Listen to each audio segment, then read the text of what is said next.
멤버십 궁금하신 분은 member.novarealinvest.com 가시면 노바스 멤버와 슈퍼노바 멤버를 안내 받으실 수 있습니다. 회원이 되시면 여러 가지 좋은 정보들을 많이 접하실 수 있죠.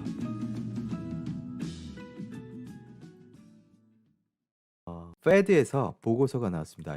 여기 지금 보고서 보이시죠? 이 마크 보이시죠? Federal Reserve System에서 보고서가 나왔어요. 어떤 보고서가 나왔냐면 Financial Stability Report, 금융 안정성 보고서라는 것이 오늘 드디어 나왔습니다. 그래서 이게 사실 중요하죠. 그죠?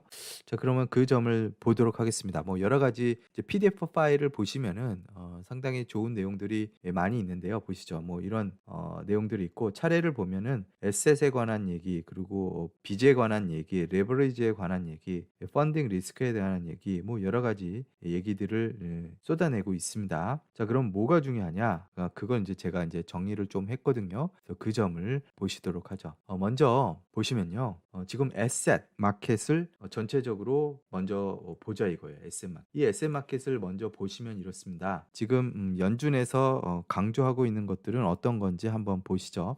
먼저 이걸 보시면 되는데요. 2019년부터 2020년에 있었던 걸 퍼센테이지로 뽑은 거고요. 그리고 이건 1997년부터 2020년 4분기를 퍼센테이지로 뽑은 겁니다. 자, 그러면 어떤 것이 가장 크게 변했나요?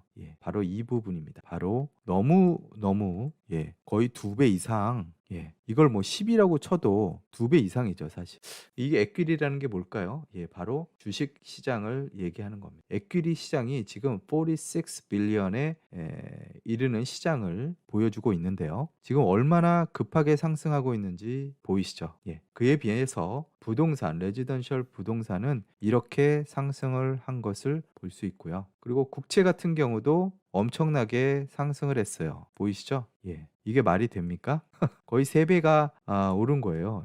3x, 이건 2x. 주식 시장은 2x가 상승한 겁니다. 그죠? 그리고 커머셜 리얼 에스테이트는 사실 줄어들었어요. 완전 쪼그라드는 것을 볼 수 있습니다. 이게 잘 보세요. 이거 별표합니다. 잘 보세요. 자, 그리고 이제 코퍼레이트들도 빚을 늘렸습니다. 그죠? 그리고 부동산은 이제 줄고 그랬는데, 이제 가장 위험한 게 이겁니다. 하이 이엘드 본드.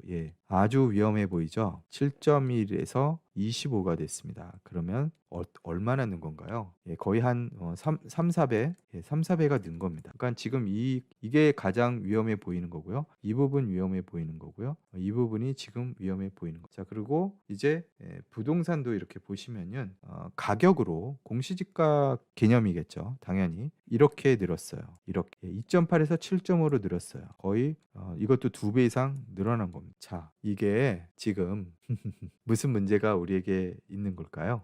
자, 이렇습니다. 먼저 말씀드리면요. 에셋에 관한 얘기를, 밸류에이션에 대한 얘기를 하고 있어요. 지금 이 밸류에이션이라는 것, 즉 자산이라는 것이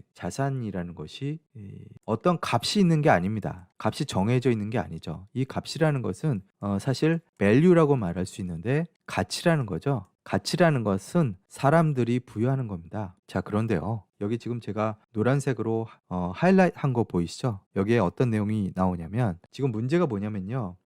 지금 에퀴리 시장, 흔히 말하는 주식 시장이라고 할 수 있습니다. 이 시장과 여기에 트레저리 시장이 있죠. 바로 국채 수익률을 얘기합니다. 근데 국채 수익률은요, 지금 계속 이렇게 떨어지고 있습니다.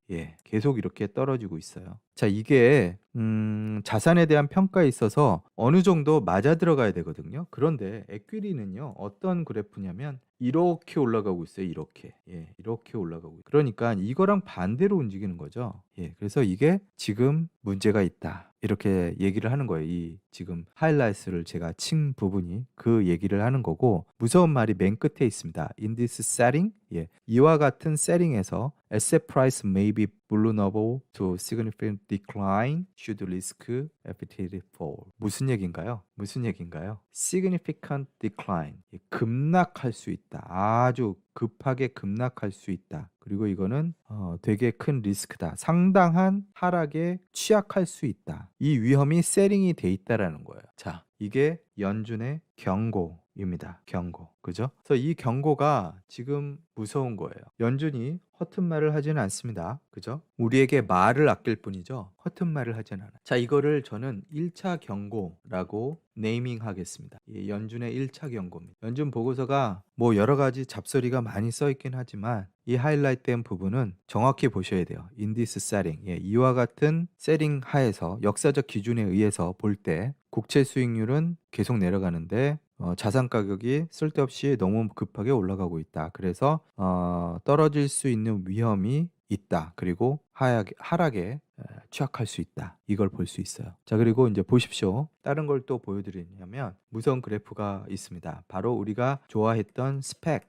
스펙 컴퍼니 아시죠? 예, 흔히 말하는 블랭크 책 컴퍼니입니다. 자, 이게 지금 문제가 뭐냐면요. 계속 늘어나고 있습니다. 예, 옛날에도 한번 늘어났었어요. 이렇게 늘어나면 어떤 일이 벌어졌나 보십시오. 그 다음에 뿅 하고 모든 액규리가 요 분홍색이 뭐예요? 예, 애뉴얼 레이트입니다. 애뉴얼 레이트이 내려갔을 때 이렇게 늘어났었어요. 과거에는. 근데 보십시오. 계속 늘어납니다. 이렇게. 그리고 지금 어때요? 2020년 이렇게 늘어난 거예요. 자, 이게 무슨 얘기냐면 얘네들이 낮은 돈값, 낮은 이자죠. 그러니까. 즉 돈값이 낮기 때문에 워낙 싸니까 스펙을 무분별하게 회사를 설립할 수 있는 거예요. 남의 돈도 끌어오고 자기 돈도 끌어오고 여기저기서 빚이죠. 전부 다. 예, 빚입니다. 어떤 식으로든지. 누군가의 돈이에요. 누군가의 돈. 은행의 돈이든 누군가의 돈이든. 그쵸? 자, 이렇게 너무나 많은 거 이게 뭐가 문제냐? 이게 다 빚인 거예요. 결국에는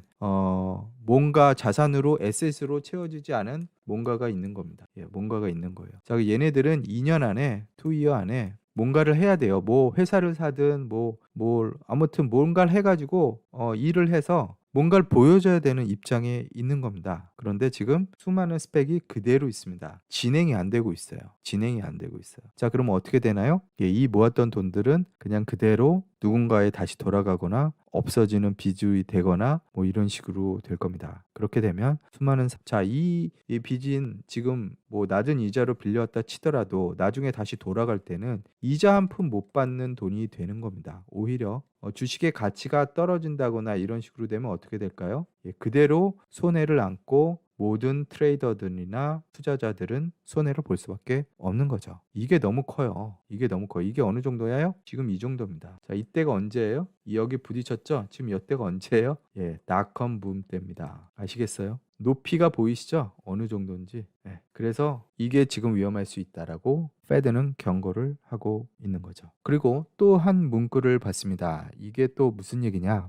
여러 가지 이제 자료를 앞에 쫙 보여줬어요. 그래프를 되게 많이 보여줬습니다. 여러분한테 전부 보여드리고 싶지만 시간 관계상 그게 불가능할 것 같고요. 가능하시면 찾아보실 수 있도록 제가 링크를 보내드릴게요. 노바스 회원님들께. 자, 그러면 위험 성향이나 자산 평가나 뭐 여러 가지 취약성을 평가하는 데 있어서 이런 모든 것을 우리가 봤을 때 연방준비 제도에서의 그 모니터링은 모든 위험 감수와 광범위한 조치와 자산 가격 하락 가능성에 대한 그런 어떤 것을 계속해서 추적해야 된다. 이렇게 얘기를 하고 있습니다. 모니터링을 해야 된다. 즉 너무 위험하니까 지금 안정성에 약간 위험이 같아라고 얘기를 하는 거예요. 파이낸셜 마켓이. 그리고 이러한 시스템에는 하락할 수 있다라는 포텐셜이 있다고 분명히 얘기합니다. 그죠? 하락 가능성이라는 단어가 나옵니다. 하락 가능성. 그래서 이런 시스템이 지금 너무 취약한 시스템을 우리가 갖고 있는 게 아니냐. 그래서 계속 트랙하고 추적해야 된다. 이렇게 얘기하고 있어요. 자, 그러면서 이제 이걸 얘기를 해주는 거예요. 지금 국채는 계속 내려가고 있어, 얘들아. 이게 지금 말이 돼? 라고 얘기를 하죠. 자, 그러면서 뭘 보여주느냐? 이걸 보여줍니다. 빚이 얼마나 있나 보는 거예요. 비즈니스나 가정들이 얼마나 있나 보는 거예요. 마찬가지로 97년부터 2020년 그리고 2019년부터 2020년을 비교해보고 지금 현재 빚이 얼마나 있나 봤습니다. 그랬더니 빚이 계속 늘어났죠. 그런데 위험한 빚이 많이 늘어난 빚이 뭐냐 이거예요. 이겁니다. 자, 비즈니스 크레딧입니다. Non-financial business credit. 즉 금융기관이 아닌 회사들의 빚이 이렇게 늘어난 겁니다. 그냥 2배 늘어났다고 단순하게 얘기할 수 있어요. 여기도 마찬가지죠.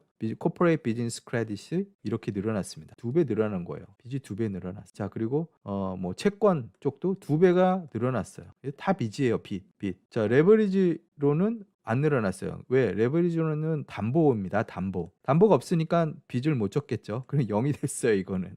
차라리 담보가 있는 경우가 건전한 건데. 아무튼 이렇습니다. 그리고 뱅크에서 이제 빚을 빌린 것, 즉 대출을 한 것도 2배가 늘었네. 이것도. 야, 다 2배야. 너무 많이 늘어났어요. 하우스는요, 다행히 줄었습니다. 하우스는 줄었어요. 그러니까 가계 빚은 줄었어요. 이건 아주 좋은 현상입니다. 그죠? 그런데 지금 문제가 뭐예요? 회사들이 빚이 2배가 된 거예요. 2배. 지금 이게 위험해 보인다. 이 얘기를 하고 있습니다. 자, 그래서 얼마나 위험한가 이제 봤어요. 그랬더니 리스키 비즈니스 탭을 이제 그래프로 보여주는 겁니다. 그랬더니 자, 하이 yiel드는 뭐예요? 이거는 마치 개인이 사채 쓰는 거라 비슷한 겁니다. 아주 고위험, 고이자, 이자가 되게 높은 그 사채를 쓰는 겁니다. 회사들이. 그리고 요거는 은행이나 이런 데서 빌린 거예요. 파란색은. 자, 파란색은 건전한 거라고 비교적 건전한 거라고 제가 말씀드릴 수 있습니다. 그런데 어때요? 지금 계속 뭐가 많아요? 지금 돈값이 싸니까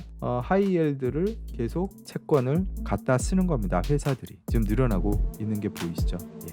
이게 이제 빚이 계속 늘어나고 있는 게 위험해 보일 수 있다라는 겁니다.